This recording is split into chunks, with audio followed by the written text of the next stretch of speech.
we are kicking things off with major news in college wrestling. Iowa State has officially added Drake Ayala to their coaching staff, bringing new talent to the program.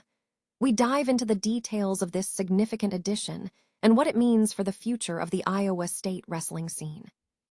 Never get caught with a dead phone again. This INIU portable charger is compact, travel-friendly, and gives you fast 45-watt charging with a built-in USB-C cable, so there's no need to carry extra cords. With 10,000 mAh power, it's perfect for busy days, trips, emergencies, or anytime your battery drops too low.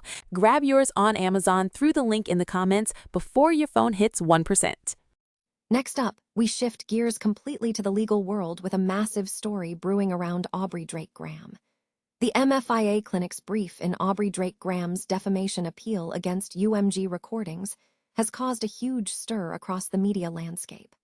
We break down how this brief is challenging traditional defamation law and what the implications are for artistic expression. Now, let's switch to something totally different and adorable at Drake University.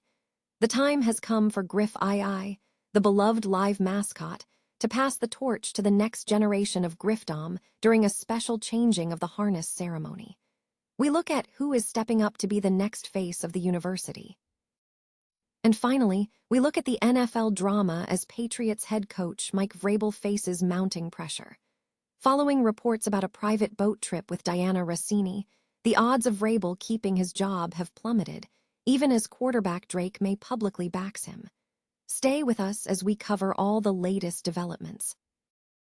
Iowa State University has bolstered its wrestling program with a new addition to its coaching staff. Brent Metcalf has been named the 9th head men's wrestling coach for the university.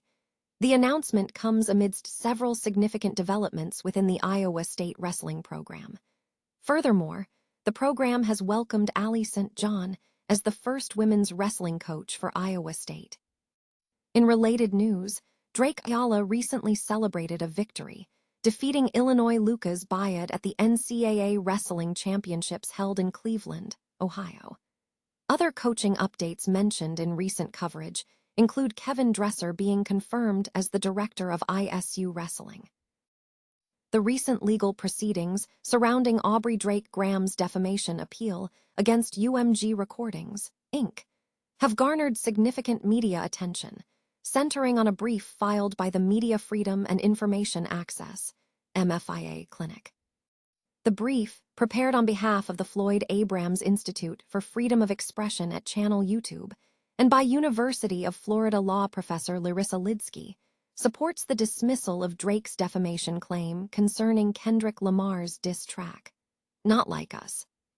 The district court had previously dismissed the suit, ruling that the alleged defamatory statements constituted non-actionable opinion. The MFIA Clinic's brief presents an alternative legal foundation for affirming this dismissal.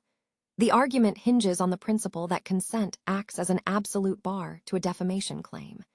The clinic contends that Drake cannot pursue a defamation suit based on statements he invited Lamar to publish.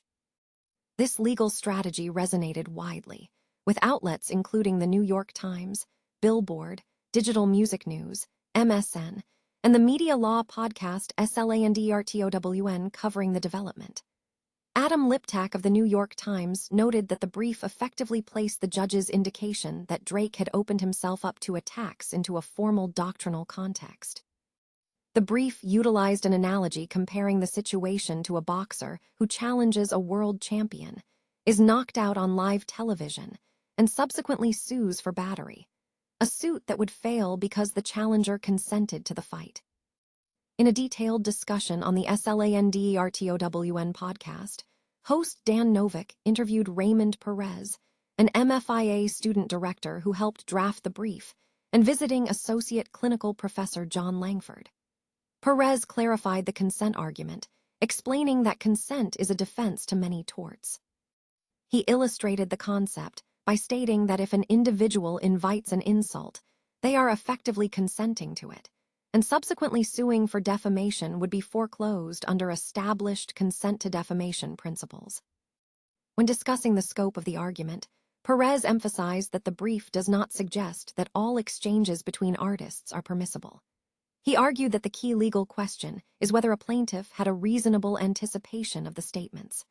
He cautioned that, while rap battles may not fit neatly into established First Amendment precedents like New York Times v. Sullivan, they are culturally significant and warrant legal consideration.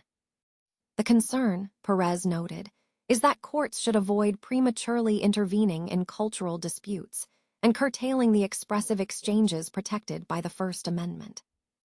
The media attention surrounding this brief underscores the broader significance of the case. The dispute has evolved beyond a simple rap feud to become a test case for how the legal system interprets artistic provocation, rhetorical combat, and defamation law. The clinic's central argument is that the law must protect individuals' right to voluntarily participate in forums dedicated to insult and barbed discourse. DESMOINES, Iowa Drake University is marking a significant transition in its Mascot program this Friday with a special changing of the harness ceremony for its beloved live mascot, Griff II, an English bulldog. Griff II will be passing the reins to the next generation of Griffdom. Griff II announced his intention to step down, stating via post on his Facebook page, "The time has come for me to pass my responsibilities to the next dog in line." The successor is 1-year-old Griff III, who will assume the role after Griff II served 6 years as the face of the university.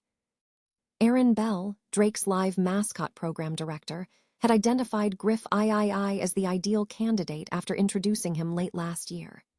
Bell praised the pup, noting, "He possesses all the necessary qualities to be Griff III. He's curious, gentle, brave, and a very funny guy. He is highly food-motivated, which will certainly help with training." The formal ceremony is scheduled for this Friday at 3:30 p.m. on the front lawn of Old Main. The event will feature remarks from both Aaron Bell and University President Marty Martin.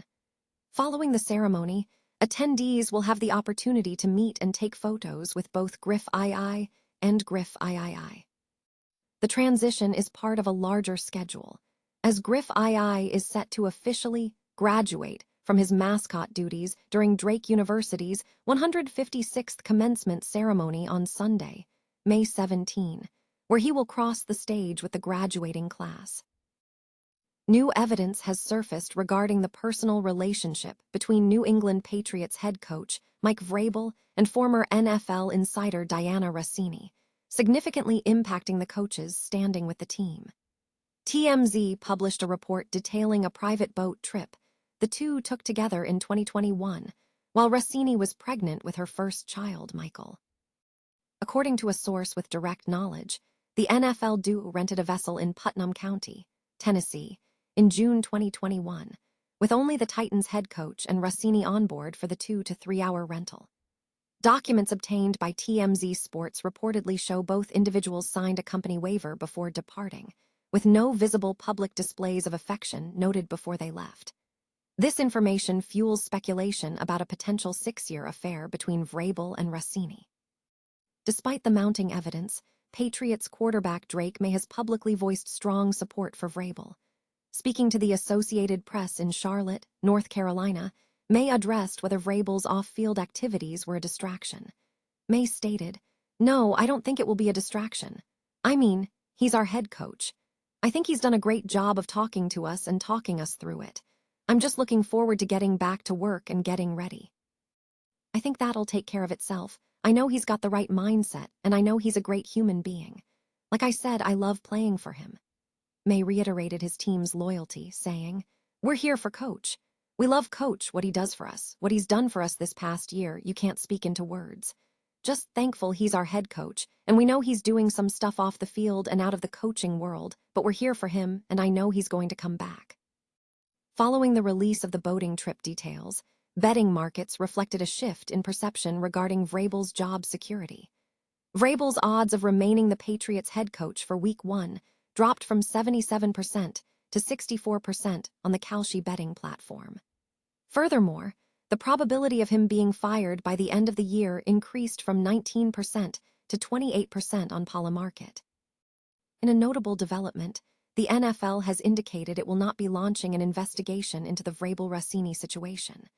Commissioner Roger Goodell recently informed ESPN's Mike Greenberg that the decision rests with the Patriots, stating, "This is not a personal conduct policy, as we know it today. It's a personal matter, and we'll leave it at that. I think the teams handle these matters when they're personal matters, and they have a lot more information that can benefit everyone involved." This stance suggests the Patriots are not planning punitive action against their head coach.